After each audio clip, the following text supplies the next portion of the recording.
Hello, everyone. My name is County. I want to thank everyone for joining us either in person or online for our fall citizen information session. Today, we have three of our Harnett County departments who will be presenting. We have Animal Services, Development Services, and Economic Development. And the purpose of this citizen information session is to give our citizens updates and give them the opportunity to ask questions that they may have. But more importantly, it's to get you involved and to get you here and to get you information that you may not know that we have going on. So I always say, you don't know what you don't know. So us having these information sessions are amazing because each quarter when I do host them, I bring in different departments. So in June, we had our library, we had, it seems so long ago, but we had three other departments there. I can't remember everyone that we had, but that was a good turnout. And again, I want to thank everyone for coming. So I want to start with some ground rules to please be respectful. If you do have a smartphone, if you can either put it on vibrate or put it on do not disturb. And then we want to allow one person to speak at each time. So if you came in, I try to catch everyone to say, get an index card and a pen.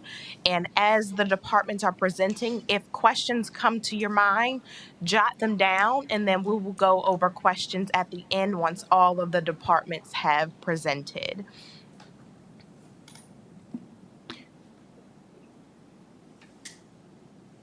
Okay, so my office is the Public Information Office, and I handle our marketing, communications, and community relations for the county. So my goal is to keep our citizens informed. So with that, I handle all of our social media accounts, which is Facebook, Instagram, Twitter, our Nextdoor, or we go Twitter X now, our LinkedIn account, and then I handle our website, which if you have not visited our website recently, we have done a website redesign and we have launched it 2 weeks ago. And we are still in the process of making changes, and I'm receiving feedback on that. So if you have not viewed our new website, you can go to harnett.org and see the new changes that we have made. Also, if you're not subscribed to our newsletters, I do a monthly newsletter and I aim for the first Monday of each month. It does not always go on the Monday. So next week is Monday, but it's October 30th. So I will send it out on Monday before November 1st hits. So if you have not subscribed, you can subscribe on our website, and then also have a QR code on our table over there if you want to subscribe as well. And every other month I have a County Roots newsletter that goes out, and it goes out in Harnett Regional Water. So if you do get your water through Harnett Regional Water and you get your bill in the mail, then you may have seen a newsletter that goes out every other month. And the last month, actually, I started, well, we're still in October. So in October, I started one pager, which is front and back, that I'll put in our information desk and in our cubby area in the front. Some people, they are not tech savvy and they prefer to just take something with them. So I have some as well on the table when you walked in, some handy to let you know some upcoming events going on in the coming weeks. And I want you guys to know that I'm always looking for other ideas on how to reach you. I know everyone is not tech savvy. Everyone may not want to get newsletters in their email. Everyone may not come to our building to see what's going on. So my ears are always open to know and to hear from you to say, okay, well, how can I reach you if you are not getting the communications on the platforms or the channels that I'm currently using? So you can always contact me here, and you can go to the Public Information Office and receive information on how to get in contact with me, and you can fill out a form, or you can stop me. You can come here in person as well. So I want to know, how can I reach you? Oops, I'm going forward. So before I go to Animal Services, I just want to let everyone know that our Board of Commissioners, they meet on the first and third Monday of each month. The first Monday is at 9 a.m. and the third Monday of each month is at 6 p.m. If you did not know, our Department of Social Services, they have expanded their locations to Sanford on Thursdays only, and they're there from 8:30 until 5 p.m. And our emergency services department is providing free smoke detectors to residents who do not have operating smoke alarms and sleep in areas of their homes. So if you don't have a smoke alarm that is operating properly in your house, or if you know someone, or if you just want to share this information with someone, it can help save lives. And lastly, our Parks and Recreation is seeking feedback in their survey regarding the Neels Creek Park. I put those flyers in the front on the table. And if you are watching online, you can go to our website as well, or you can go to our social media platforms and complete those surveys. So again, I'm Desiree Patrick, and I want to thank everyone for coming in person and everyone streaming online. So I'm going to bring up our Animal Services Department next.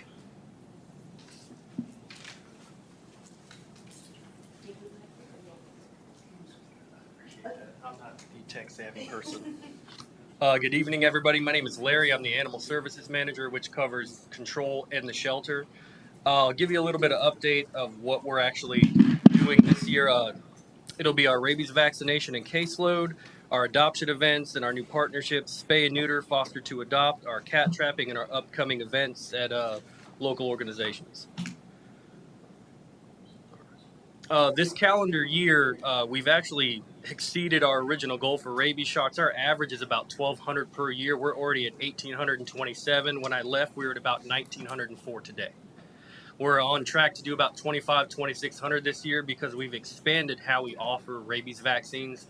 We do clinics, we offer it at the shelter, and now our officers actually go to your home for $12. We try to target individuals without transportation or with disabilities with this program, and it's actually really helped. We're doing a lot of service animals and things like that with that program.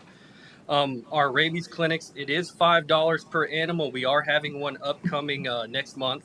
If you come to the shelter at an appointment, it is $8 per animal as well. We have closed 1,894 cases this calendar year on the animal control side. There are currently 408 active cases. That sounds like a lot, but a lot of them are ongoing investigations, cruelty, neglect, livestock, animals running at large, and stray dogs. Because we show up to places for stray dogs or cats and things like that, they're never there. We've always got to come back and keep looking and keep trapping. Next, please. Oh, sorry, I forgot. 2,190 animals have been brought through the shelter this year so far. This is something exciting for us. We started a partnership with the Petco in Dunn, and it started in August, and we received a $5,000 grant the first day we showed up to Petco, which is something fantastic for us. It's going to pass along for food, medical care, and things like that. 64 cats have been adopted. That's a little, it's wrong when I did this slideshow. Now we're at about 140. So they're adopting more cats out of Petco than they are at the shelter currently, which is fantastic for us. We did have one on-site adoption event where 8 dogs were adopted within about 2 hours. We do have some upcoming every single month on the second Saturday, which we'll be bringing dogs and cats out. Our next one coming up is in mid-November, and I'll give everybody those dates on a later slide. We did receive a grant for heartworm treatment through the Spay and Neuter Clinic in Fayetteville, who does a lot of our spay and neuter services. This helps citizens with heartworm treatment that are low income, and also dogs that are adopted out of the shelter to continue treatment that we already provide at the shelter. Second Chance Pet Adoptions is actually a surgical suite in Apex. There is a rescue who's actually paying for 14 surgeries per month for cats and dogs, and on occasion when we get free surgeries at that clinic, we do offer that to low-income citizens or individuals who have cat trapping issues. We try to spay and neuter. Mostly we go after spaying the females to control the population, and then we go back when we have more free slots for the neuters for the males. Next, please.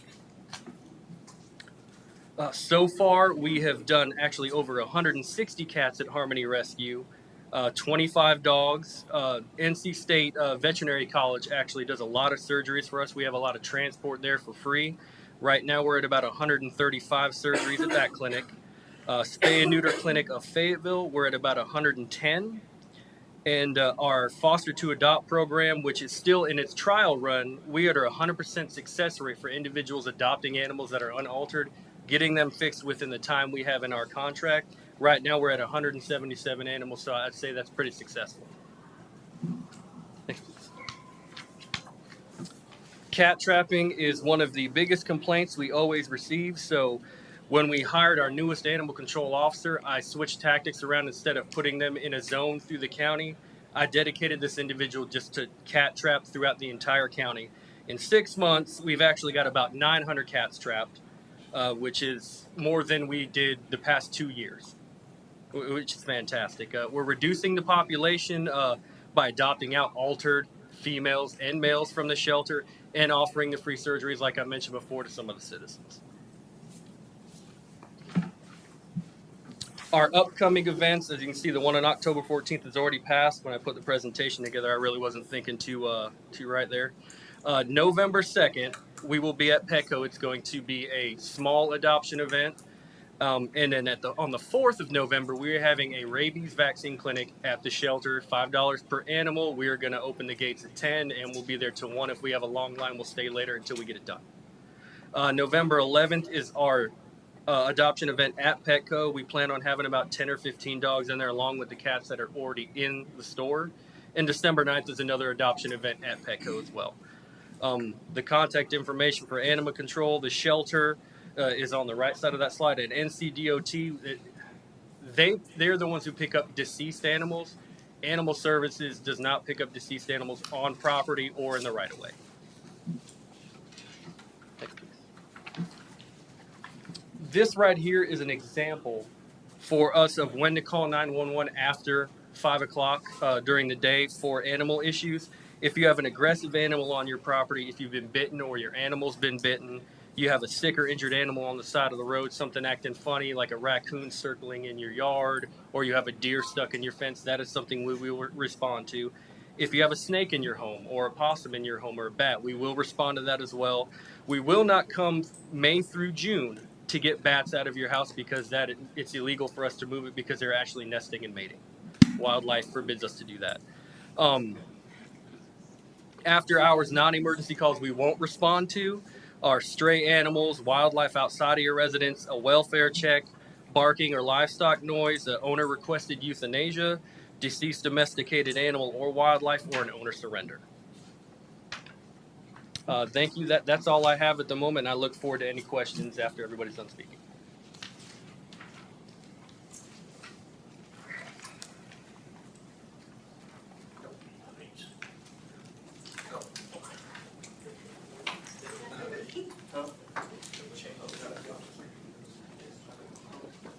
Good evening. My name is Stephen Barrington with the Economic Development here in Harnett County. Thank you. Okay, so a couple of things we're going to talk about is kind of what is economic development. We'll speak a little bit about what we're doing in economic development, and then some areas in which you can be more engaged with our team itself. So first and foremost, economic development is a process. It's not an event. It is a marathon. It's not a sprint, but it's a marathon without a finish line because communities are always evolving. It really depends who you're talking to as it relates to what they think about economic development. Some folks will say it's all about jobs. Some others will say, really, we just want the tax base. So there are a lot of different opportunities. Some other opportunities that a lot of folks will think of as it relates to economic development is really downtown development, revitalization, the lending for entrepreneurship, and things as such. So the breadth of economic development is large, it's wide, and it's a very interdisciplinary occupation and field. The one area in terms of what is economic development, and I will say this, that most folks, the media speaks mostly about the new companies coming into an area or expansion companies. That is very much a part of our efforts. That is a part of our efforts, but there are a lot of other areas as well. So why is economic development important to a community?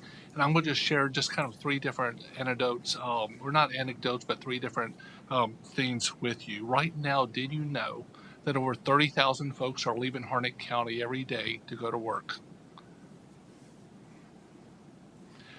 Have you ever heard of any high school students say when they graduate from high school, you know, there's no opportunities here for me, I'm going to leave, or there's no opportunities in the field that I'm interested in and that pay at the rate that we're looking for?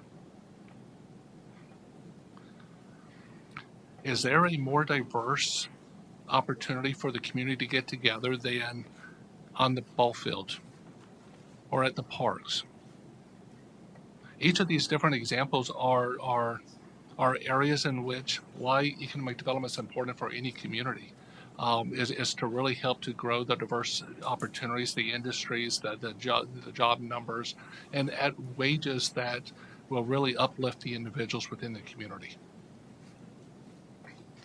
The process is not always easy. And when companies and when communities are growing, there are pain points. We all recognize that. Now, our team, and really focused on really some of the areas on which our team is working on at this point. We are focused on growing good quality and diverse jobs. Part of our work is really to help set the table for the county. And when I talk about helping to set the table, it's helping to set the table such that new companies who are interested in the county or companies that are looking to expand, there's a place at the table for them right here in the community. As investors are looking to interested in revitalizing a building or an area of a community, there's a place at the table for that also at the table. As entrepreneurs are looking to start a new endeavor, there's a place for them at the table, etc. So all of these efforts, we're focusing on three primary efforts. Now, we talked about a lot of different activities that economic development can be for communities, the downtowns, the entrepreneurship and different things, and we're going to support a lot of those activities as we're brought into the fold. We will support those. Our proactive activities are really going to be focused on three primary activities. One of those activities is existing business and industry. So we have to get to know, and we do know very well some of the companies that are in here. And part of the exercise is with the existing business industry is getting to learn about those companies at that stage of their life. And that could be whether they're growing or whether they're declining or whatever that is. And we have an ecosystem of support resources that we connect them to. That's a primary area in which we support economic development. I will also say for existing business and industry, we think that is foundational to any strong economic development team. We have to maintain and we have to retain the jobs and help companies grow at whatever stage they are. Even if that becomes a closure, we need to help and support that effort and activities along those lines as well. The second part, and we're going to be spending a significant amount of our time in this effort, and that is real estate and product development. Now, from a real estate perspective, our goal is really singularly, we want to maintain a current inventory of available buildings and sites across the county. As we're constantly and constantly receiving inquiries, we just want to know, and we need to know what is available. And that's whether it's publicly owned or controlled. That's whether the private sector owns it, which we hope to, which is really the majority. The second area is product development. So as I was mentioning early on, economic development is a process. It's not an event. Product development itself has a process. And there are multiple areas in which this process takes place. The first part is site identification. Beginning in November of this year, we are going to be engaged for the next few months in really a heavy site identification project in terms of understanding some other sites across the county that may be conducive for office and business parks in the future and or industrial parks in the future.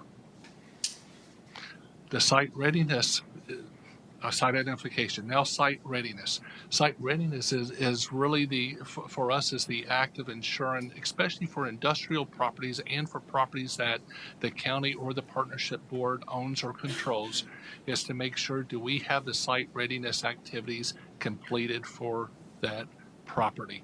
When I'm talking about site readiness activities, we're really referring to environmental and engineering activities associated with making sure that property is good. That could be a phase one. It could be a geotechnical report with borings. It could be wetland study, wetlands delineation, jurisdictional determination, and many other things as such.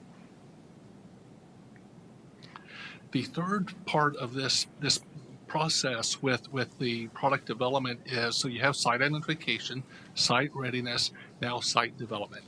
So for county, again, county owned or controlled property, industrial property specifically, as well as partnership board owned or controlled, our role is for those properties that are site ready.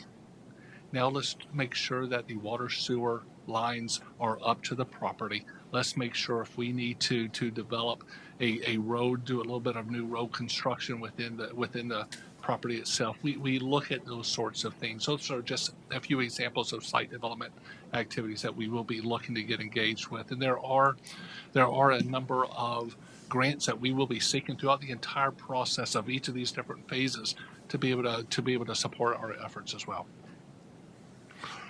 So you got those three. The fourth one is shell building development.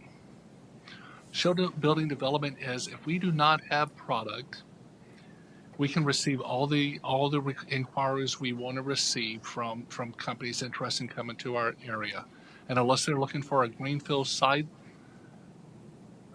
we just do not have much product. We have in Harnett County today, what we know of is one industrial building, and that is in Irwin, about 120,000 square feet for lease. That's it. So we have a lot of work to do to help to increase the type of product we have here within the community, such that as companies are looking, we have a place for them at the table. Now with that said, the reason why it's important for the buildings, and we have been told this by many site selection consultants and others, it's all about time to become operational. So when companies are looking, oftentimes they have a deadline in which to become operational, and they're trying to meet that. Oftentimes they will not do that. They will not meet it if they have to build from a greenfield, from land. They can do it more likely if there's a building, at least as a starting point. Even if it doesn't fully meet their requirements, oftentimes that's a good starting point. Today, about 60 to 70% of all inquiries we receive start with a building. Across the state, across a lot of states, there are not many buildings out there at this time. So it's a very interesting competition, so to speak, for these sorts of companies who are looking. So as close as we can be, if we do not have a building, how closely can we be pad ready? How closely can we be just completely shovel ready? Not pad ready exactly, but shovel ready. These are very important. Again, it's all about time frame. It's all about helping companies become operational quicker. So we talked a little bit about existing business and industry. Talked a little bit about the real estate and product development. The third area in which a lot of more proactive efforts will be in the business attraction and recruitment efforts. At the end of the day, if companies do not know that Harnett County exists, it's very unlikely they'll come and do business here. If they know that we exist but don't know what product we have, don't know what type of regional labor market talent we have to support their companies, do not know what type of lifestyle we have, it's very likely they're not going to do business with you. And if the county and the municipalities are not easy to do business with, it's very likely if they come and do business, they're only going to come one time. They won't come again. It needs to be easy.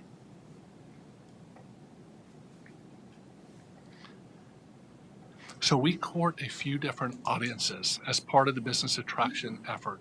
Site selection consultants, real estate brokers, industrial, commercial office, corporate real estate professionals. And at a state level, which when I say EDPNC, Economic Development Partnership of North Carolina, I'm referring to the State Economic Development Group. So EDPNC, Business Development and Business Recruiters. So later next month, we have been invited to go to an event where there could be over 20 companies or 20 delegates from Europe who are going to be in the Triangle area. We're going to go and we're going to participate. Here's what we have found out. Many of those individuals know the U.S. in this capacity. New York, D.C., Florida. A lot of them do not know where North Carolina is until they look at the map, let alone Harnett County. Our goal is, as part of that, and as part of the Triangle area, in which is hosting this effort, who has been into Europe multiple times to try to gain exposure for this region, our goal is, how do we let more folks know that Harnett County exists? What kind of product do we have? What kind of regional talent do we have to support their needs? And how easy it is to do business here within the county. That's where we need to be very repetitious. Now, if anyone is very familiar with marketing and advertising, what have they said in terms of you need to see an ad how many times before it actually becomes, you can actually start processing, really, what was that all about? Now I know what that's about after the 13th time. It may be a little less, it may be a little bit more, etc. It's the same as true with us. Harnett County, we cannot let these folks know one time Harnett County exists. They're going to forget. We have to routinely and regularly be in front of them. And so this is a proactive effort where we're going to be spending a lot of time and effort with this. In the past, I know our Development Services Director, Mark Locklear, has talked about we have done a great job at getting residential here. We need to do more to bring business to the table. Absolutely not wrong. Absolutely, that's an area that we need to bring to the table and work towards this. So I will say that the county's investment with product development, with new land opportunities, etc., is absolutely vital to our next step. That whole control and own is very vital to our efforts to be able to take it to the next step. And ultimately, at the end of the day, what is the outcome we want? Bring in new jobs to the community, paying a much higher wage so we can lift the community up. That's really at the very high level. So it's also, as part of this market business attraction and recruitment, developing materials. So we have a team member on staff who really helps and works with us and works with Desiree to ensure that we have some good print and electronic materials that we can really highlight our community. And we've really worked hard to produce some, and we're obviously, it's a dynamic process. We're always evaluating our message, our narrative. What are we telling and who are we telling that to? These are areas that we have to regularly and routinely mention and speak to. The also, as far as getting in front of folks, again, I mentioned it's just a regular process, and that is direct campaigns, email campaigns to events, forums, and things. We just have to be at the table and be represented. Be represented. RFI inquiries and responses. When I say an RFI inquiry, what I'm referring to is a company that has inquired and has put on paper that they're looking for this.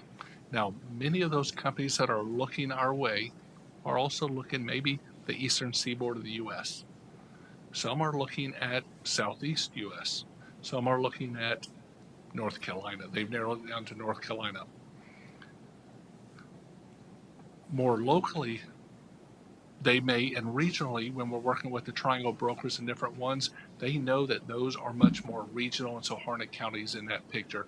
Looking at the ones from the state, not necessarily. So there's a lot of work and effort with that itself. But going back to the RFIs, I got off track and I apologize. The RFIs is all about the inquiries. At one point, the response timeline was oftentimes a week to respond. Today, the average is around 3 days. 3 days does not give us a lot of time to put an accurate response without having a tremendous sum of data at our hands. So we are investing in some data tools to be able to have that data on hand that we can respond much quicker, much sooner.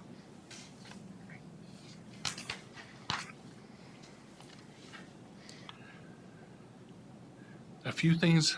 So that was it. In a nutshell, those were 3 of the areas in which we're proactively going to be putting a lot of attention towards. We want you to get to know us. We have updated our website earlier this calendar year.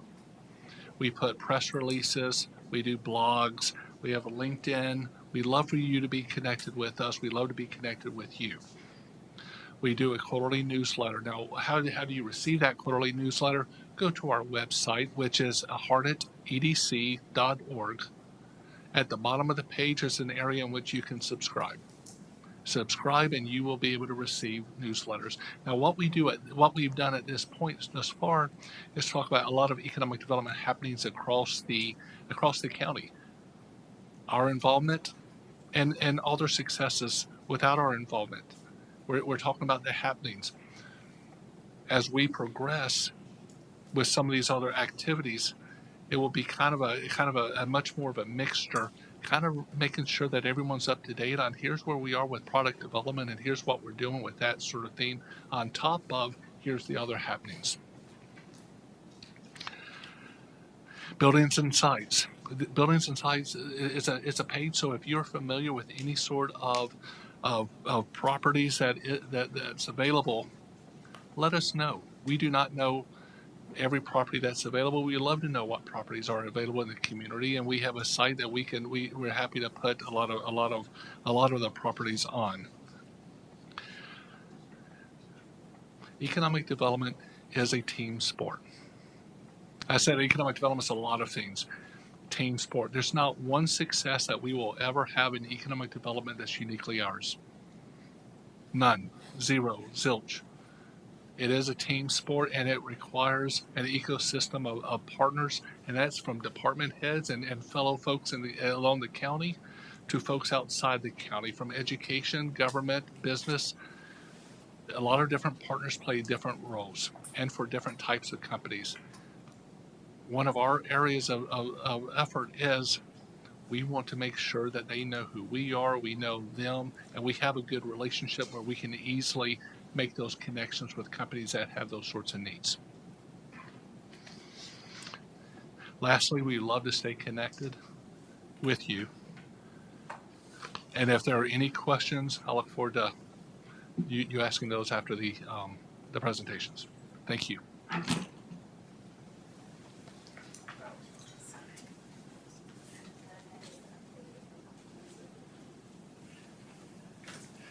Good evening. I appreciate the opportunity to be here today. To tell you a little bit about development services and what we're doing in our shop. Development services is made up primarily of 4 different, or really 3 different sections. Administration is basically myself and one other, and we kind of make up the administration team. But then we have section managers that look at our central permitting department, our inspections department, as well as our planning department. And that kind of makes up the idea of development services. In years past, we were called planning services, and I just didn't feel like that was an adequate name because development services seem to be more appropriate for what we do in our building. So I felt like we had a name change about 8 years ago, and so we appreciate that. Next slide. The first section is central permitting. This is basically a one-stop shop for permitting. A lot of folks don't realize that. A lot of places in other counties and municipalities don't do this. We decided over 20 years ago that it was important that our citizens not be ran around the county if they want to do development in the county. You know, we didn't want to send them, hey, you need to go over here to this department and get this permit, and then go back over here to environmental health. So we do it all under one roof, and like the slide says, we do planning, environmental health. We issue permits for them. We issue permits for the fire marshal. Public utilities, we basically handle the water and sewer taps for those folks in our office. And then we also we issue permits for the town of Irwin and the town of Coates, and we do inspections for those folks too. And for the last, since really COVID, we're starting to improve our online permit footprint, where we can offer more and more permits online for folks that way they don't have to come in and do that. And right now we're offering them for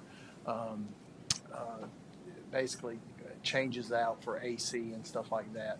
Simple permits that don't require a lot of input in there. So we do that online now. And we also do, you can also schedule inspections online. That's something that's a big thing for us to do, and that's used quite a bit with our group. Inspections, they simply they administer the North Carolina Building Code.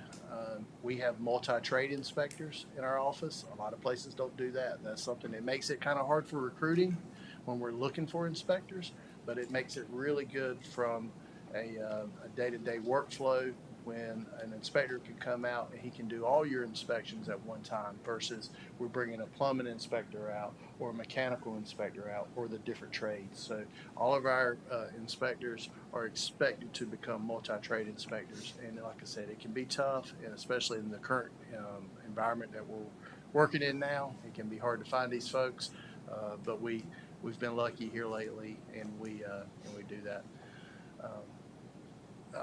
They offer plans review, so anytime anything is built, it goes through a plan review process by our inspections team. Mostly commercial is where that looks at. They look to make sure that the plans that are presented meet the North Carolina Building Code. There's a whole site plan review side of things too, and I'll get to that when I get into planning too. But just to point out that they do plans review here also. And they perform inspections for the town of Irwin, Coates, Dunn, which is new, and Angier. And when I mentioned Irwin and Coates, we do everything for those folks. For Dunn and Angier, we simply do inspections for those guys, and we do that on a contract basis. One of the things that we pride ourselves on is next day inspections. You do not see that a lot, and it's really hard. I know the guys came in, I want to say it was yesterday, and we had 200 inspections, and that's a lot of inspections in one day, because obviously with all the growth we're having, we have a lot of folks that need to have things looked at. So, so far so good with being able to maintain our next day inspection policy, and it's working out. A lot of that has to do with having the 4 trade inspectors. Next slide. And then the planning department. I came from the planning department. I'm a planner by trade. But that department's made up of a couple of different intersections, I should say, or sections inside of it. The biggest one is probably our current planning team. Those folks look at they do our site plan review, our subdivision review, that's minor and major. We have some of the folks in the audience tonight. We have Emma Harris, who's new from Campbell, and Sarah Arbor, which you've seen her a couple of times at our fund rezoning here lately. But those folks are here tonight. They do minor and majors on subdivision review, and then they also handle our special use permits. Harnett County has a lot of special use permits in the county. Our Board of Adjustment they have very busy nights. They can have very long meetings, but it's kind of how we try to help prevent uses from getting next to uses that folks don't want to see and things like that. So we do a lot of special use permits in the county. long-range planning, this is new. We had long-range planning several years ago when we started growing back in 2006, but when we ran into the budget issues in 2008, it was one of the things that we had to scale back on. Luckily enough, our current leadership and board saw the need for us to kind of single out this section. We've always done long-range planning. Don't think that it hadn't been there, but now we actually have an assigned staff member. Actually, Sarah Arbor is our long-range planner, who handles those type of things for us, and those are rezonings, our transportation needs with our partners with FAMPO and CAMPO and all those folks, and our land use plan updates. Sarah serves as our liaison for that group too, and as well as our UDO updates and text amendments and all that fun stuff is all held under the long range planning section, and we do it all as a team. We don't have a very big staff. Our staff is growing, but we have a really good team. I'm proud of that group, proud of the whole department, but they do a lot of stuff on a very shoestring type budget every day, so proud of those guys. The last is code enforcement. Randy Baker, if you've had the chance to meet him, he actually is a mayor, but he's a good guy, and he handles our code enforcement. As we continue to grow, I anticipate with the amount of folks that we have coming into this county, we're going to have to see this department grow as well. We currently work on a complaint basis, and that's probably not going to be good enough as we continue to get more residents in and see some of the things that we're starting to see. But they also, he does have another person that works in his department now, so there's just two of them, but we have 600 square miles of county to work in. So, we look at our manufactured home park inspections. Every 2 years, they're required to get an inspection, and believe it or not, that is a very tedious task. And then basic enforcement with citizen complaints. And then zoning inspections, if we have a commercial property or even sometimes residential situations with manufactured homes, those folks have to go out and make sure that all the zoning requirements are being done on those sites. So that's our planning section of the house. So next slide. Harnett County itself, as I just mentioned, we're 600 square miles. We're a fairly large county. We have 5 municipalities. It's kind of unique in this county that all our municipalities is located on one side of the county. Western Harnett kind of sits off by itself out there with no municipalities except for Spring Lake, which obviously isn't Harnett County. And Fayetteville is over that way as well, and Fort Liberty as well. We are a regional water and sewer provider. This has been the case for years, and part of why we grow so fast, that is a key ingredient when you look at growth and what sparks growth. In Harnett County, it's a ridiculous percent, like 98% of our county has county water available to it, and that's unheard of. I mean, you can ride through here, you'll see fields sometimes that have a fire hydrant sitting on the side of the road on the field. You just don't see that everywhere. So it's got its good things, and it's got its issues too when it comes to growth and how fast we can grow in certain areas and things like that. Part of that is our location. We're located between two metropolitan areas, one being Fayetteville and the other being Raleigh, and all their towns that they have growing that are next to us, like Fuquay and Holly Springs and all those folks that are growing like wildfire as well. So when you add all those things together, you get what we have and what we're seeing now is growth, and we're seeing a lot of it. And then I also want to mention that we're always happy to make sure that folks understand that we're the home for Campbell University. They bring a lot to our county. Central Carolina Community College brings a lot, and also Raven Rock State Park. It's part of the things that makes Harnett County special, and we always like to recognize them as we talk about the county as a whole. Next slide. Population. When I got here a long time ago, it was about 91,000 people here, and I've watched it grow steady. And in 2020, when they had the census, we were about at 133, and now we're pushing on 140,000 people. And obviously, it's growing every month. You see that by the amount of rezonings and the requests that we're having, the amount of subdivisions that we're seeing, and it's probably not going to slow down anytime soon. Our big thing in my department is that we want quality growth. I mean, it's really big to us. We want quality growth. It's important to us that the developments that come into the county, we want their A product, not their B or their C.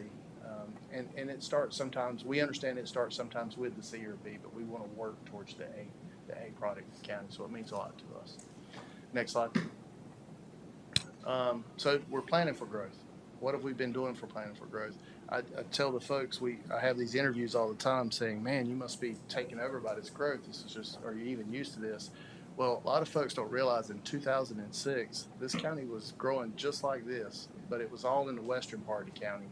It was where BRAC was taking place and the base realignment and all that stuff. And we didn't have our regulations in place. We didn't have hardly any regulations in place, and they took advantage of that. We done some good things. We were able to use what we had and get some good product out that way, but we learned a lot of lessons in there. And things slowed down in 2008, and then after that, we were able to, I don't have it on here, but in 2008 to 2010, we updated and moved to a UDO standard. We changed a lot of our standards with developments and what have you. And so while we're not probably where we want to be, but we are in a much better position than we were in 2006 as far as what's taking place now, as far as the growth and the things that are coming in. But in 2015, we had our first comprehensive growth plan. It was done on a shoestring budget, and it was a really good plan for what the money that we put towards it. And then from there, it spun off a couple other recommendations that came out of that plan. The Harney County Parks and Rec Greenway and Blueways Master Plan. If you'll look, it's probably unheard of. I know some of the folks that's been here forever, they say, man, what are these sidewalks on the side of the road for? Those things are going to nowhere. Why would you require that to be put in?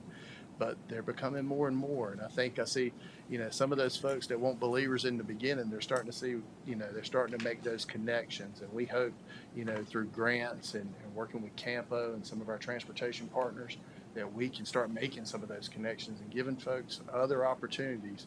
We talked about quality of growth for people. Believe it or not, when companies decide that they're coming to your county, that is one of the things that they look for. What is your recreational opportunities? What are you doing in the way of greenways and blueways and all those different things? And so, like I mentioned, that's a thing that's important to us, and we're slowly starting to make the curve. It's hard sometimes to make folks believers, but we're doing good so far. Northwest, everybody talks about the growth in Northwest and everything. Well, we've done a small area plan in, actually, that's coming up next. I'll go ahead and talk about that though. We did a small area plan for the Northwest small area plan, which spawned out of the 2015 plan and was a recommendation from that plan. So we have looked at that area. We're going to look at it again because it is literally changing by the month. And so you never know where growth is going to eventually sit down or what decisions are made that affects that. But we're preparing for it. Campo, I mentioned them a couple of times. They did a Southwest area study, 2019. That's currently still going on, where we're looking at 401, and it's actually moved to now the 401 corridor study, which we just had a meeting just last week, I think, for that. That's basically going to decide, hopefully, that one day we'll get that 4-lane highway that leads us from out of Harnett County and into Wake County. So that's coming up soon. You can tell my vision is getting terrible, but the economic development plan. Yeah, that was in 2021. So I'm sorry you won't hear for that, but either way, we did an economic development plan in 2021, and then our strategic plan in 2022, and then that brings us to where we're at today, which is really what I brought Jake Petrowski with Stewart Engineering here today. I wanted to bring him up, and we were hoping we'd have more folks here tonight, but we appreciate the folks that we do have, and hopefully you'll go back and spread the gospel for us when it comes to this. But as you know, with anything, we're in the process of updating the comprehensive land use plan for this county. When I tell you it is the single most important thing that you can do as far as if you want your voice heard, I cannot express to you how important it is to make sure that you're at the, you don't necessarily have to come to the meetings, just fill out the survey, have your neighbors fill out the survey, and like I said, spread the gospel, and hopefully we'll get a good plan, and it'll be things that you want to see in that plan, and hopefully it'll be what we're all hoping Harnett County is going to be in the future. So I'm going to turn it over to Jake and let him talk to you about some of those things in the plan and what we're going to be looking at, and we'll answer questions at Okay, thanks. Hey, how's everybody doing? You can go ahead and, okay, great. No, the one before that. Comprehensive land use plan. This is a big picture. This is a long-range county plan that was meant to bring all these little plans together and kind of look forward. We're looking at 10 or 20 years in the future, and really trying to understand what's working well, what needs to be addressed, what are some new trends that are on the horizon that we need to kind of get out in front of. It's meant to provide guidance in a lot of different ways in terms of land use and growth and development, where growth should go, the intensity of it, the design of it. All those things are covered in this plan. Also talks about staff and programs and infrastructure investments and services and how, and that could be, gray infrastructure like roads and sewer and that sort of thing, but also green infrastructure like parks and greenways and that sort of thing. It's collaborative. It's really meant to be a community conversation. The last one, hasn't been done in quite a while. I mean, there's been some topic-specific plans and some area plans, but big picture, comprehensive plan we haven't done in quite a while here. So it's time to do that, given all the things that are happening in the county. It's really, we're going to do a lot of different things to try to have that conversation really over the next year. It's policy, it's not regulatory, but it can lay the groundwork for future changes to regulations like zoning and that sort of thing. So that's important. Next slide. I'm not going to go through this, but we start in the summer. It's probably going to take us until late spring or early summer to have a draft plan document. Along the way, we're going to have a number of different ways for folks to participate. This is the beginning of that process. We're going to have probably a couple different public meetings after Thanksgiving, and then and also a survey that's going to begin sometime soon, and really get a lot of feedback over the winter, and then start drafting recommendations, and have another series of public meetings sometime in the spring to say this is kind of what we're hearing. These are some recommendations, and hopefully refine those based on some more feedback. Next slide. We are going to talk a lot about land use and development, but we're also going to talk about some other topics like housing and economic development, natural resources and infrastructure and transportation, and all those things as well. And I think that the beauty of North Carolina state law is it does require you to do comprehensive plans, but it doesn't get specific in terms of too much on what you have to do and what topics you have to cover. We can really have some flexibility on customizing the plan based on the things that are really important to the county, and go into a lot more detail in some things that are more important, or even specific areas of the county that need a little bit more attention. So expected adoptions are not until summer, and we're going to cover a lot of different topics.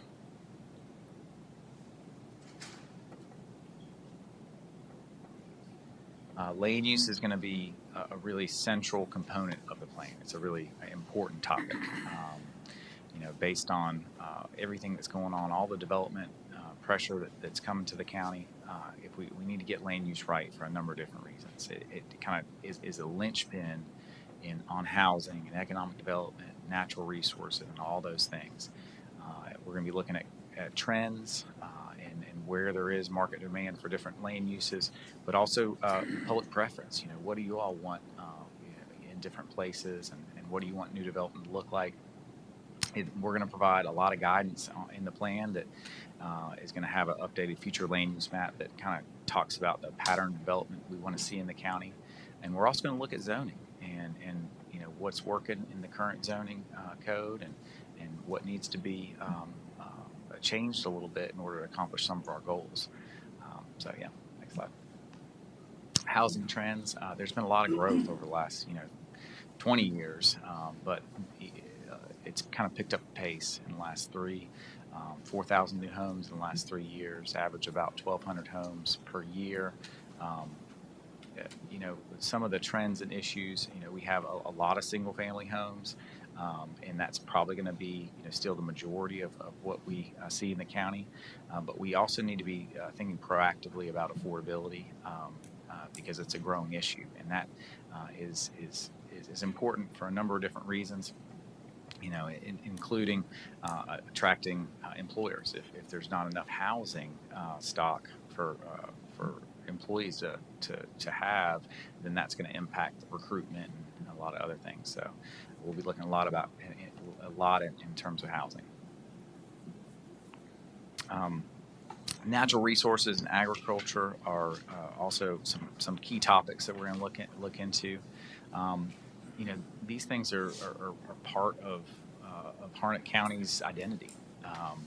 If you look at some of the key natural resources like Cape Fear River and Ravens Rock State Park that Mark mentioned, they're great assets to the county for a number of different reasons. Agriculture is a really key component of the economy and part of the county's heritage. There's 146,000 acres of agricultural land in the county right now.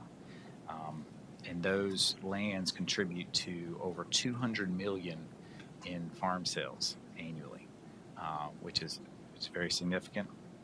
So we're going to be talking about recommendations on how to preserve these environmental resources and how to address, accommodate development while preserving them, and also address things like recreational needs and how can we take advantage of these outdoor assets to encourage tourism and recreation, visitation, and that sort of thing. So, and with growth coming, we have a lot to talk about in terms of how we should grow, in terms of how do we accommodate the demand for housing in the county. There's a lot of different ways to do it. We're going to look at current zoning and develop some recommendations and how to tweak that based on feedback and how to accomplish our goals. This graphic just shows a couple different ways to design subdivisions. There's a lot of different ways to accommodate the growth that's coming. This shows a conventional subdivision design on the left that has kind of medium-sized lots and kind of uses most of the site for those lots. And then the graphic on the right shows a conservation subdivision design, which is kind of designing development around sensitive natural resources. So there's two different approaches. Both are appropriate in different places of the county, and I think looking at where to encourage or incentivize one type of development over another type of development is something we're going to be looking at. The county does have some really innovative things in your zoning ordinance, compatibility development subdivisions that encourage subdivisions to have more open space and kind of better roads and sidewalks and that sort of thing. And that's a key tool in natural resource protection, encouraging open space and new development, because just over the last 8-10 years when we've had that, over 1,500 acres have been preserved as open space as part of new development, and that's a big number, and there's a potential for even bigger numbers if we encourage kind of some more of the conservation design in the right places, and that can protect more land than the county and state partners and everybody can protect just by land purchasing and easements and that sort of thing. So I think it's important to look at private development as a tool for land conservation in certain places. Transportation is also going to be a big element of the plan. I mean, we have major roadway needs that we're going to highlight and work with regional agencies and North Carolina Department of Transportation, and making sure that those priorities are known and noted in the plan. But we're also going to be looking at other things like greenways and sidewalks and transit expansion priorities and that sort of thing to serve different parts of the county and different users. So, again, this is just the beginning. Stay tuned. There's going to be a lot more things coming, like public meetings, and if you follow Desiree's handles on social media, you'll be able to know about the upcoming meetings and opportunities for input. But stay tuned for that. There's a lot more coming in terms of public engagement. Next slide. Next steps. So, we got to do some more mapping and analysis. We're going to have stakeholder interviews, and there is a community survey. This is not the full community survey, but if you scan that, it's a quick sign up and comment form, and you can put in your email.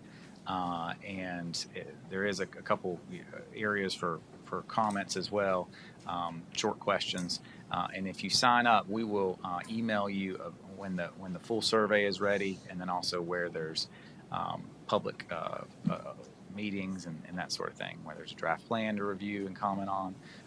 So all that's coming. So stay tuned. And the next slide is just really one kind of parting thought is I think we want you all to have discussions with your neighbors, your friends, your family, and talk about some of these things. Talk about what your priorities are for the county over the next 3, 5, 10 years. Talk about what the biggest issues are that you really want to convey, and just help us have that conversation and let us know kind of what some of the priorities are, what some of the hot topics are, and hopefully we can address some of those in the plan.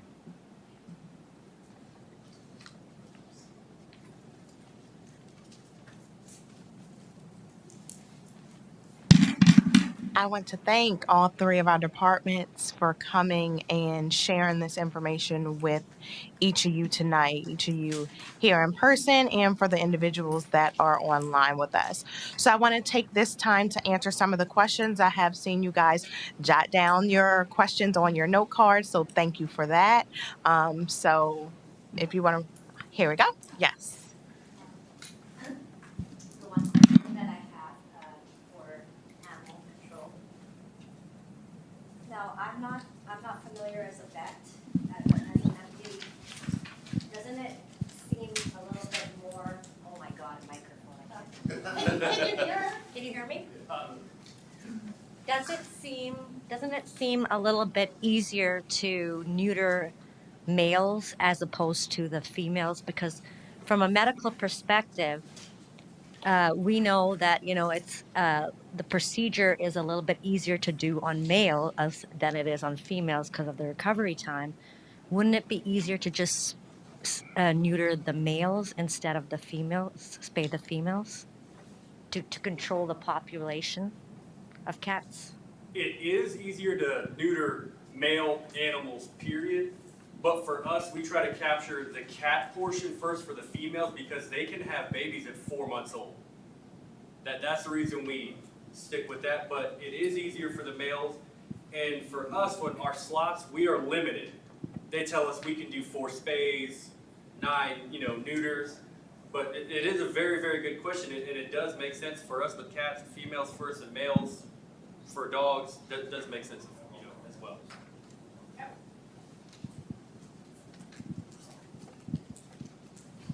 That was going to be my question too, is the male can impregnate tons of females in that 4-month time when a female can only have so many kittens in 63 days. So, I just didn't know where that policy came from, if it's based on facts or if it's based on kind of like tradition or, like you had said, kind of limitations on how many surgeries and what those can be. It's limitations based on the vet practices we work with. That they say, you've got these slots, and we fill them with what sexes they tell us to bring.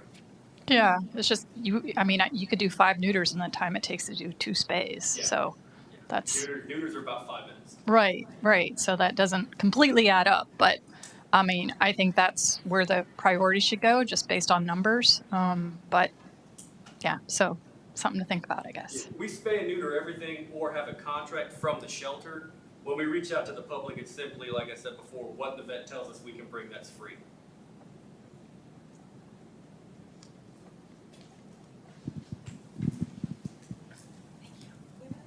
So, Mr. Harrington, this is my ignorance, but what taxes are paid by the corporations here in Harnett County to the county? Are there any? Yes. Okay. What's the percentage that they pay? So if you're looking just at the real estate and the personal property taxes, that's essentially what the rate is that everyone will be paying, generally speaking. So it's just real estate taxes. Right. So for manufacturing, there are some taxes that they're exempt from the state Okay. for equipment and some different things as such. Not all of it. And then the state has some of their local tax, some of their taxes that. But the state's reducing this corporation tax to zero by 2030, so you cannot count on that. So that's why I'm wondering what taxes we will get as a county. Real estate and personal Property tax. Okay, that's what I need to know. Thank you. And they're significant. Yes. Should we say that, like, that's one of the things that is really important is one of the things that's important is having an adequate non-residential tax base, because the dollars that they put in helps keep residential taxes low, because they don't consume the same amount of services as residential properties. So, like, for instance, a corporation or manufacturing, they don't send kids to school, for instance. They don't have as many phone calls for services and EMS and that sort of thing. So that should be noted. So is their mill levy the same, or is the mill levy higher? Mill levy's the same, Gotcha. but valuations are typically higher Higher. on commercial. Understand. Okay. Just wanted to know if there was any difference in the mill levy. Then for those sites that you are going through planning for the potential development, it sounds like there's more interest in the industrial than there is in office. Is that a true statement? I think at this point, not necessarily. What we want to good. do is just identify what may be available in the future. Okay. Do that site identification between the two primarily. But in terms of a lot of our efforts, industrial is a priority for us, manufacturing. And part of the reason why is because when we look at manufacturing and we look at the jobs that come in, whether it's the jobs or whether it's from the taxes, et cetera, what it actually does to yield more for smaller business and professionals is significant. So it's direct relationship with that, and then tertiary relationships going on down is much larger than if we just focused on, or if our primary focus was on the office and business. It wouldn't have the same effect. Do you have to change zoning for some of those industrial places that the county owns? That the county owns? I think they're already zoned, yes. They should be already zoned. Okay, so you're not looking at different properties that the county owns and changing the zoning on them? Not from what the county, yeah. We are going to do site identification, which might identify other sites that would need to be changed. That's correct. Okay. So That's you, part of the land use plan and then potentially. That's correct. so that's a potential, that could be a potential issue. As Mark? far as the site identification, yeah. I would also add too that in this business, sometimes, they receive requests all the time through the years we've received these where, hey, we're looking for 150 acres that has to be by a rail, needs to be by this, needs to have all these things. And we don't have that available, but there is a piece of land available. So it's not, in other words, it's not ready to go. So in those situations, if it's a big enough product, it can bring a lot of advantages to the county, then obviously we have to take it into consideration at that point. It's all about balance, boys. It's all about balance, isn't it? Now, with these current RFIs, does anybody ask about the school system that's currently in place in Harnett County? There are times where that will be one of the variables. Right now for the initial RFIs, more often than not, those are not included. Mm-hmm. That's if when the companies start coming back a second time or a third time to look, a lot more of that detail would be shared at that point. How will a low-performing school system affect your ability to attract these businesses? The companies certainly will look at that as one of the variables in which they consider. It would probably be on the lower end, but they would consider that. Yeah. Because, it is an issue. My Mark, this is for you. What do you mean by quality growth? Give me some example, because you mentioned you want their A and B product, but Yeah. you'll take their C and D product. No, I didn't say we I mean, you can't say, hey, you can't. The legislators actually stopped you from being able to ask in a residential setting, saying, hey, we only want a brick house, or we want these types of houses. So that you can't do. So you're at the mercy sometimes of what the market's demanding. So if folks are having a hard time buying buying a home in Wade County, but they can come down here and buy a different, probably a lower end product, then obviously when these folks start to come into your county, that's probably what you're going to see first, because the land values are lower, because that's why they're here to begin with. Let's just be honest. When I say I want quality development, I say I want all the bells and whistles that can be in a neighborhood. So if we're going to have small lots, then I want to see sidewalks. I want to see street trees. I want to see curb and gutter. I want to see the front of it landscaped and buffered from the main road. I want to see a wider road out front. I want to see that greenway path that goes around there. I wouldn't even mind seeing some recreational amenities inside of the subdivision. That is the A product. And that, when you have that, typically you're not going to see their lower end housing product in those types of developments. Okay, so that means when you say, hey, I want to see their A product. Now I'm not naive enough to know that every place can't be like that. I absolutely understand that it can be like that, because affordability, we're not that happens. But we want to see your best foot forward when you come to Harnett County. That's what I want to see. That ain't always what we get. I certainly know that. I'll be the first one to admit that. But I can't control the market either. I can't control who's buying the land and all those good things behind that. But what we can do is we can put the standards in place. And like I mentioned, in 2006, we saw some developments over in the western part of the county. Now, there's good developments over there. There's developments over there. Anderson Creek Club is a top-notch development. They go out. Anderson Creek is a good development. We have other larger developments that are kind of basic, and those are fine too, but they have nice houses and things like that. So that's what I mean.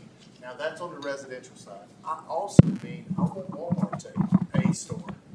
I want the Walmarts. I want, of course we'd love to all have Target. I think that's probably the most requested thing in this county, I believe, at some points.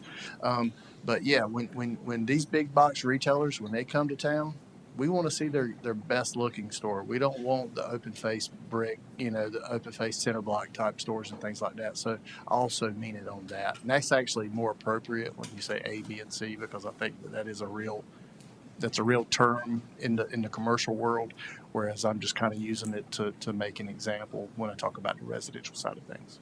Did that answer the question? It's as good as it's probably going to get, but this is going to be more. How many homes are approved right now? How many homes are in planning?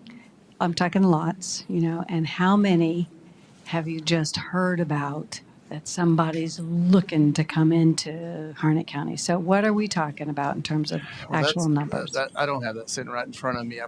I think we mentioned it a little earlier on the slide, and we You can. said 1,400 homes. This gentleman did per year. That's right. We're doing about 1,200 homes per year. That's our average. The one that you're talking about, the kind of moving target numbers, the 10,000 lots that you hear about all the time, that is a combination of what we're doing in the county, what Lillington is doing, and that is also what Andrew is doing, as well as the other municipalities who they're growing too. Lillington right now is busting at the seams as far as the amount of stuff that they have on the books. Andrew as well. So when you think about it that way, that's where that big number comes from, and it's hard. It changes, and honestly, for years we had a really hard time with the data, but we're getting now where we're very comfortable. Where it's getting more accurate because we have a new software it's called Track It, and it tracks that data. So we're getting better. But when it comes to the towns, they probably do a good job too, but I can't control what the number that I get from them. So a lot of that is approximate. So I know that wasn't exactly what you were asking. I but forgot about the annexations and the towns and Oh, yeah, yeah. yeah, Yeah, yeah. yeah, Thank you. absolutely. Don't give up your mic yet. Didn't think I needed to. I think if you talk to the average guy out at Whitey's or on the street corner, he'll tell you that Northwest Harnett is drowning in growth, that the county doesn't seem to really care about doing anything about it. And I've always sort of dismissed that as just griping. Recently, though, I had a conversation with a traffic engineer at DOT who pleaded with me is the word actually, for a residential growth moratorium. That DOT was so far behind, they couldn't possibly meet the growth that's occurring now. I wondered if you could embrace growth moratorium issues, discuss a little bit the pros and cons of that strategy, which seems to me is on the table whether it is or not. Well, when you talk about moratoriums, it depends on who you're talking to. I'm sure all the folks that are sick and tired of Harnett County not being the Harnett County that they have embraced for years and years and years, they would love to see it probably tomorrow. And then there's reality. The reality is that moratoriums are not very they can tend to stop your growth. You don't see it that often. You've seen it. I think Cary had a moratorium briefly, and it pushed all the growth over to Holly Springs. Is they just moved from Cary and moved over to Holly Springs. You could do it here, and it sounds like you're talking to a DOT guy, which is a state agency, and they've got their issues on their own. That's really those are things in this county we have to rely on our transportation needs to come through, primarily DOT. We need those folks to do their job, and I meet with them all the time, and they're absolutely great folks to work with and all that. But we've got to come up with a better system to get out in front of development before, and instead of waiting till development is where it is now, and then we decide to do the 4-lane road. And that's just the way it is. And you're going to hear that. I understand you're pleading for a moratorium, but the answer truthfully is why don't we get out on the transportation needs at the state level before you see it coming? You know it's coming. I know it's coming. You don't need a planner to tell you that the development's coming to Northwest Harnett County. We should already have done something about that. We go to meetings constantly. We are constantly in meetings asking for a 4-lane road. Yeah, they'll give us a study, and we'll do the study, and they know it needs to happen. But they're too concerned about what's happening north of us than it is to actually go down and give us the transportation needs that we need before it's too bad. So I didn't answer your question when it comes to moratorium. I don't think you're going to see one. I just think politically, I think they're too hard for everybody to embrace. I think you have folks that could be in the middle of selling their home or doing things like that, or selling their land, or it's just, there's a lot more variables to it. It's not something that we've entertained. So I apologize. I don't have any great answers. I was going to say, yeah. I got a couple things to add.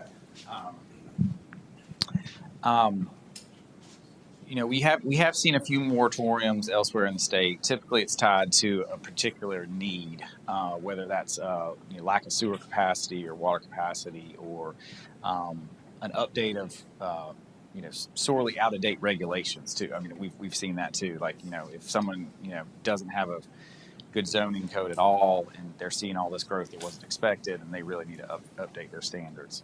And I don't think that, Harnett County can justify given those parameters. But what I will say is,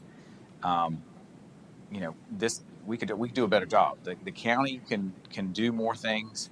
The state needs to step up and do more things. It's kind of like, all the partners need to do a little bit more than we have been doing in order to try to get out in front. And, Mark's right.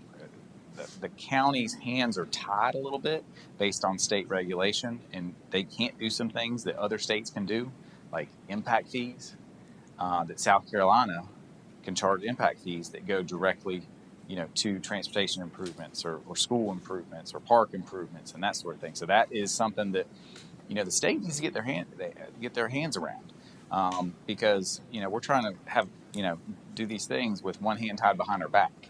There are some things that the county can do, traffic impact analyses to help justify DOT requiring certain improvements. And that's something that we're going to be looking at.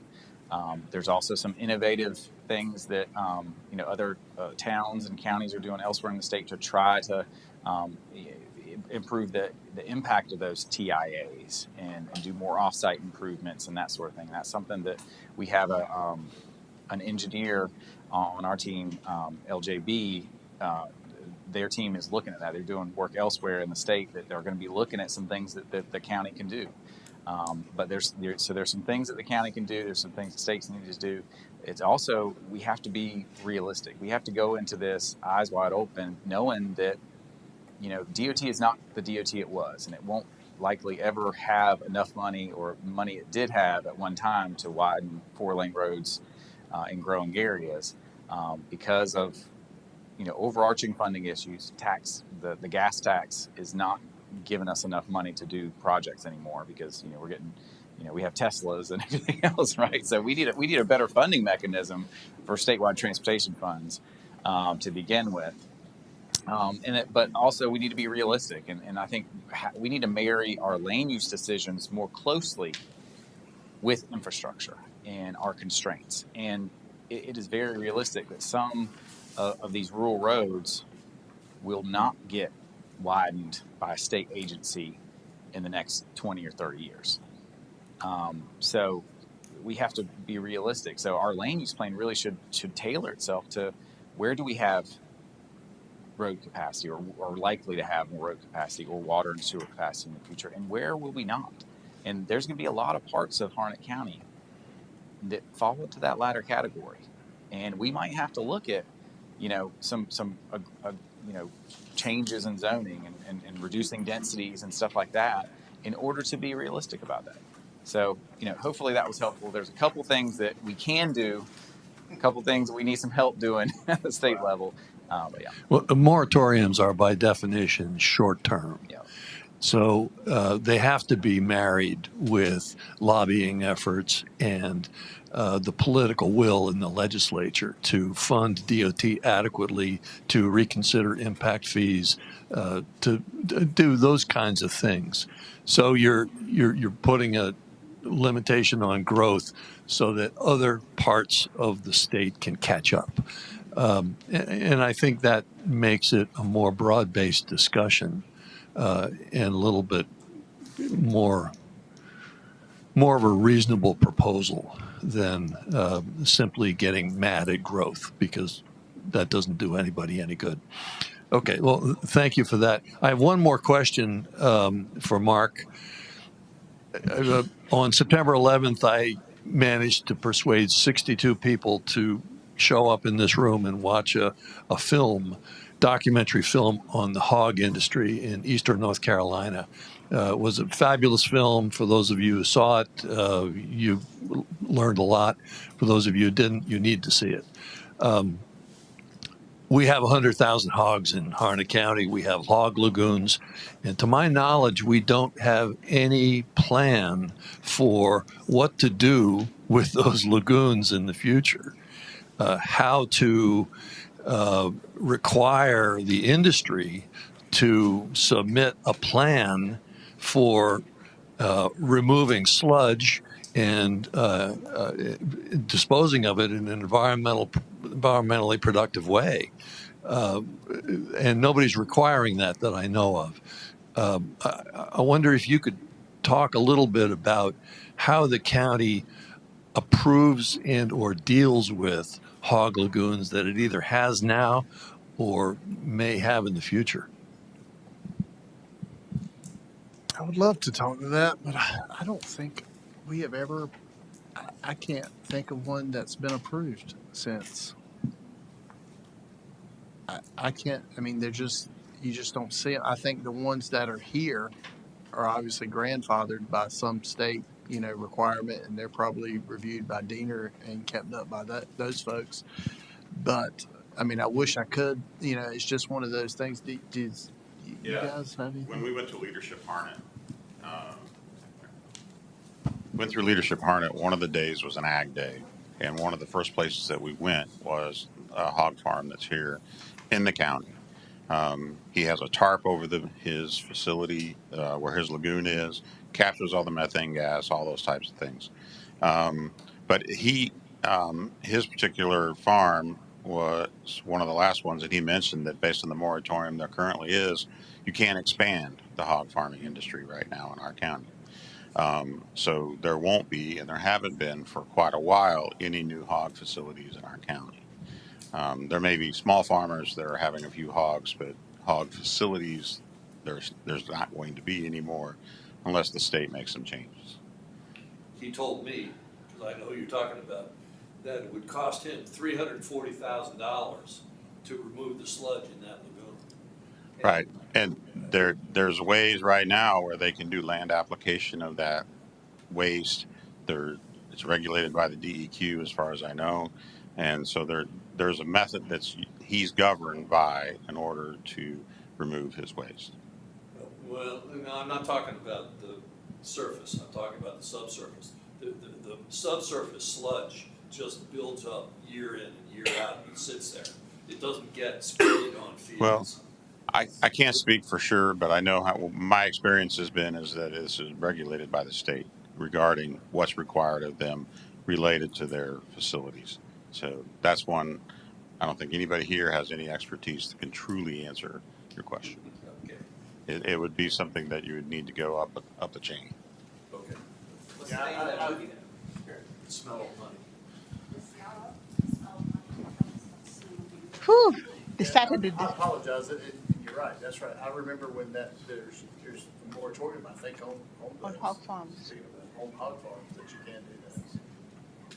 Well, Which is why it's not as big an issue in this county as it is in Sampson, Bladen, and some of the other counties, obviously. But it's still here, and it still affects our environment. Oh, absolutely. I understand. Okay, real quick, I've got questions for each one of you.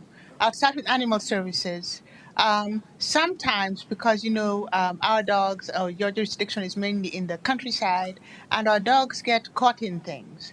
And there are many times, not just myself, but my neighbors, we've had to call like emergency services or someone to help us, get the dog out of that cage or that abandoned trap or that. Is that something that animal services helps with, or are we just on our own as members of the public? It depends, truly. If the animal is trapped on private property, we cannot get involved for 24 hours. We have to tag the property before we go on there and technically trespass before that. If it's on owned property and they ask for assistance, we'll come out and take a look. But if it results in us destroying privately owned property, we will tell that to the owner of the property, you'll have to take care of this yourself because we don't want to be held liable. But we will assist if it's something simple. Okay. It just depends on the circumstance every time. Okay. Economic development. Yes. I know you've walked into, you have to create your own shoes. Forget about the shoes to fill. You have to create your own shoes to fill. Have you had any conversations with development services in terms of inventory and all of that? Because if I am not mistaken, there was some kind of industrial building, identifying, inventory already done? Have you had any, well, outside of that, because development services kind of had to take care of all that you would take care of, a lot of it in terms of land planning and all of that. Have you had any meetings with development services? I would think it's fair to say that we are staying in contact with each other on different projects. Um, Inventorying the available buildings and sites is truly an ongoing process because what's available today may not be tomorrow, and things keep coming up, et cetera. So it's an activity that's truly ongoing. I think that's Do you have, because we didn't see economic development in this day and time happens very, very quickly and rapidly and changing. You seem to be focusing on industrial plans, and right now I can tell you on my phone I have access to at least 50, and I'm just a little nobody, to 15 manufacturing and industrial plants in China and in places like Bali and the Philippines. So the kind of jobs you seem to be wanting to attract, and I can get any of those products here within the next 7 to 10 days as an end consumer of a manufactured product in wholesale quantity. Why are you still looking for industrial instead of trying to say what does the new world require? I know industrial was the safe place for many of the counties to look for jobs in, but why are we still looking in industrial when the world has moved on and has surpassed us in being able to provide those industrial services? Is there anything else that the county can provide in terms of bulk jobs that's not industrial? most certainly. So industrial is not the only area in which we're going to focus efforts on. That is an area that we will put a lot of proactive efforts towards. But industrial looks very differently. Industrial is not just the traditional industrial. Industrial can include from aviation manufacturing to with the VinFast and some different wins across the region, some supply chain opportunities where they may have a little niche associated with some of those great wins across the state. EV is another one of those examples. Pharma. You're seeing pharma all around. A little bit trickling in Harnett County, but you're seeing more around. There's opportunities that it may not look the same as some of the other communities, but there may be a component thereof that in which we can support.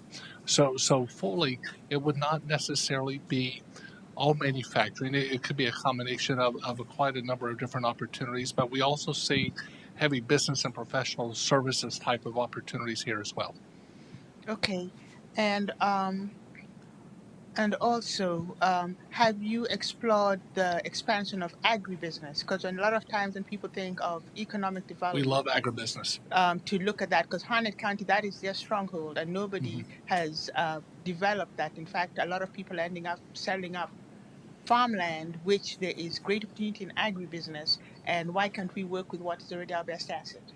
So it was very interesting. So the state actually still focuses, there's an agribusiness component as part of their targeted industries. Within the region, RTRP, ag tech is an area in which they spend a lot more time and attention in terms of proactively trying to court to the region itself. No doubt, we still see that is an area that as we get inquiries, and some are ag related, it's just, do we have the product available to be able to for them to be able to submit for such inquiries? So that is still an active inquiry that economic developers across the state will be receiving.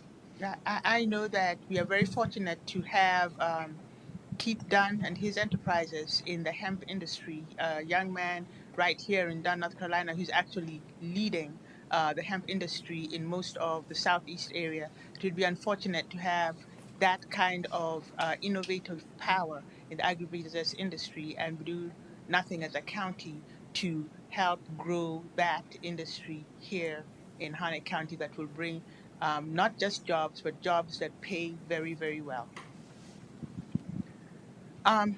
Planning department, I am excited because I know how long you guys, development services, how long you guys have waited to have a comprehensive land use plan. I think when the BRAC started happening and I started hearing the conversations, and the county commissioners weren't really supportive of you guys having a comprehensive land use plan. Is there any way we'll have access to like a blotched out map, a map where you've said this is all the housing coming in the next 10 years, this is all the land we anticipate that is still blank, and this is what we anticipate according to the number of applications you receive. You'll say this is what we anticipate will be lost in terms, well, it could depend whether you're lost or gained in terms of, and where in this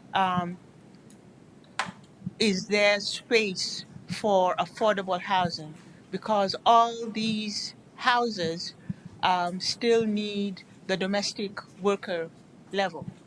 And please, can you not approve another Walmart in this county? Please. Can we get a Whole Foods somewhere?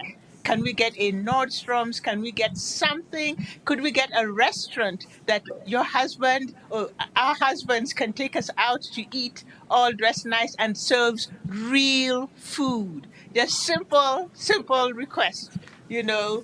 No more Walmart, no more Walmart. Please do not Walmart us anymore. Thank you. How about Dollar Generals? Is that? No more auto parts. Storage facilities. We need to be more storage facilities. Something What an urgent care. that Hey, we do have an urgent care just opened and done. Is it 24/7? I have no idea. It was in. I do know that one just opened and done. It is a nice urgent care. They built a standalone building over there. I agree. Something that brings Harnett County, some civility, some sense of, a community in which, it has just more than being functional. Something that allows us to be, cultural, cultured. Something for the ladies. Something for the ladies. Okay. Well, we had Peebles, but we lost Peebles. Driving to go shopping. Everybody drives out of here. Yeah. Oh, trust me, we hear it every day. We hear it absolutely every day. And man, if I could wave my hand over it, we'd have all the restaurants and all the retail stores and all the fun things that folks want to see. That I've heard the high-end grocery store. I know that, we certainly appreciate Food Line and all the things that they bring to the county. But man, I think a lot of folks would like to see a Harris Teeter. But if our roads are so plugged up with houses because DOT isn't going to widen roads, then these businesses aren't going to come here because the traffic patterns are so horrific. So without a moratorium or considering this kind of stuff, how do we not just get trapped I know with houses and everybody's just going to have to keep driving out? I know. And look, I know we've been beating up DOT. I mean, I done it earlier. It's been a long day. And I probably shouldn't have, because they're in the same situation we are too. If we could if they could fix it tomorrow, I'm sure they would. They'd start putting 4-lane roads everywhere and all those good things. But we have to build within the constraints that we have right now. I understand that. And understand this, that every time that we build a shopping center or we build a commercial situation, it goes through a pretty extensive planning process. And if there's a requirement through the CTP that the road is required to be widened, then it happens. Or if they're required to put in a stoplight, then it happens for those types of things. So, look, we can take all the commercial. Don't feel like the roads are going to be so congested. I mean, the roads are pretty congested in Raleigh last time I checked, but they still get plenty of things come to them too. So there's stop gaps and there's planning principles in place that will make the roads better and will improve access to these businesses and stuff when they come. Trust me, if they decide they want to be here, we're going to make it happen. If it means we have to run sewer, if we have to run water and all the good things, we're going to do that. There was something that you mentioned about I wanted to talk about because we didn't do this earlier, and this plan is going to have a housing component in it, and we are going to, for the first time in Harnett County, look at housing affordability. It's going to be kind of our first, it's going to be entry level because that's where we're at.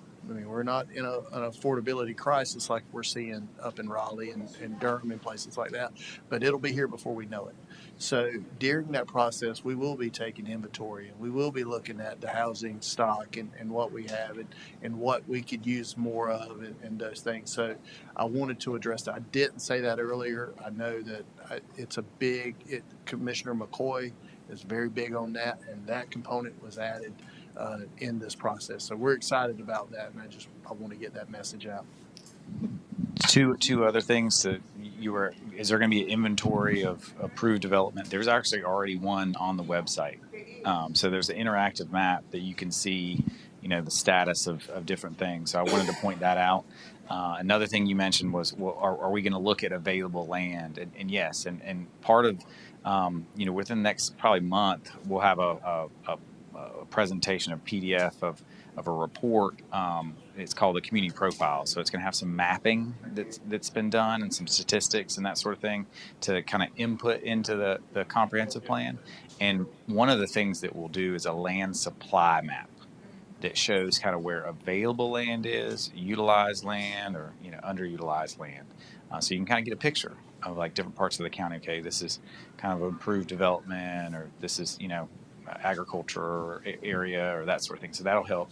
And then the future land use map is going to be making recommendations about kind of what could go there in the future. We don't know exactly what's going to happen 15 years from now in terms of what development's going to be proposed or whatever, but we can shape what comes. And going back to commercial and kind of we're going to be asking some of those questions in the survey about what's your preference for different kinds of land uses and kinds of commercial. I think that that's a room for some revisions of kind of commercial development standards and stuff like that, and what it looks like and what could go where and that sort of thing. So I wanted to mention that. And then the other thing is that going back to this, the need for restaurants and desire for restaurants, that sort of thing. I think the comprehensive plan gives us a chance to look at how things are connected that we might not think about, every day. But going back to what was said earlier in the economic development presentation, there's 30,000 people that travel outside of this county every day. If they go outside of the county and they buy lunch, that's $75 million that are spent at restaurants not in Harnett County every year. How many good restaurants could we, fill up if we had a big chunk of those people stay in the county and have a job in the county? That's another kind of unintended benefit of economic development locally, is like you don't have people getting in their cars, traveling on the roads that, adding traffic that we probably don't need on the roads, and then spending their money outside of the county. If we can keep them closer, it would be less people on the roads. It would be more money locally. We'd have better restaurants, all that. So it's kind of related. Let me hold on real quick. I'm sorry. I know it's getting late and Desiree's starting to give us that look. And trust me, I'm just as tired as the next person. But this is another little cool thing that we're doing in this plan that you guys might like. And it might help out with some of the things that you're asking. One of our partners that we decided we had a couple of different consultants come in, and we had one that they didn't really have the background to do the type of plan we were looking for, but they had some really cool aspects because they had done some really cool projects over in Clayton area and up in Raleigh and stuff like that, and they're LS3P. And so we asked Jake and his group, hey, do you mind partnering with them? We got a few areas in the county where we think they could go in and look at those specific areas. So one up in Duncan, up in that area, we believe that there's some opportunity up in that area, and out in Western Harnett where we have a lot of retail moving right now and stuff like that, in one of our industrial parks, where they're also going to look at that too. And they're going to look at the county as a whole when we start looking at what we're going to call urban development nodes instead of rural development nodes. We believe that there's going to be urban development nodes, and so they're going to help us look at those areas. And so during that process, we realized, well, they have done work with a group called Retail Strategies. Retail Strategies, they actually take and they use a whole bunch of data and they go around and they tell you what realistically could happen in your area, in your county.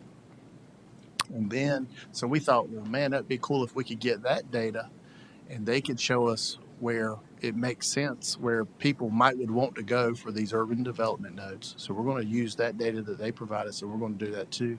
So we also went ahead and partnered with Retail Strategies, because after they do the 100-day study, is what they call it, they will actually come in and then they start to work for us. And they start going out to all these different businesses. It could be restaurants. Restaurants includes restaurants, things like Hobby Lobby and all the different retail things that people look for. And then they start to promote that for Harnett County. So we probably don't talk about that enough. That's another thing that's kind of going on simultaneously with Stevens and his group. And what we're doing on the retail side. I know we talk about industrial stuff, and those are big fish, and we understand that. Those bring jobs. But all these other things, too, add up, too. So we're excited about the Retail Strategies and the LS3Ps and what we're going to do on that side of the plan. Those are actually some of the more funner things that are happening, so that we're looking forward to. So I probably should say that more, and I'll have to add that to the slide list, so folks, because I think people want to know that. So.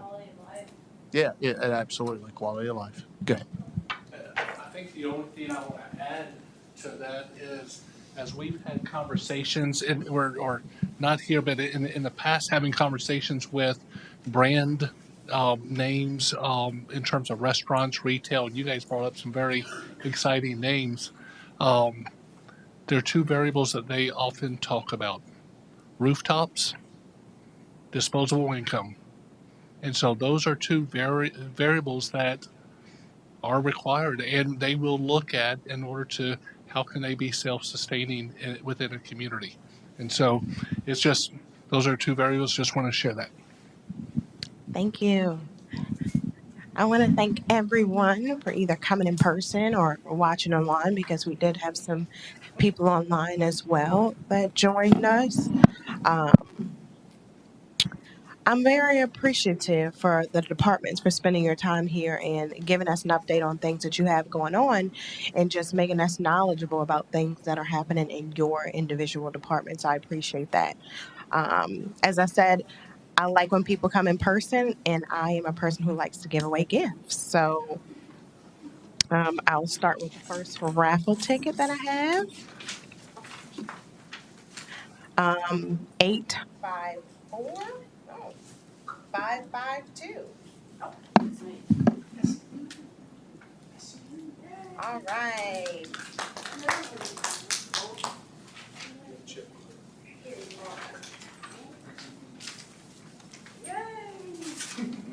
This is Harnett.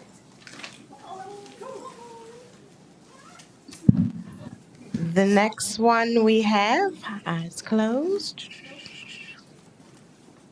is 854547. Okay.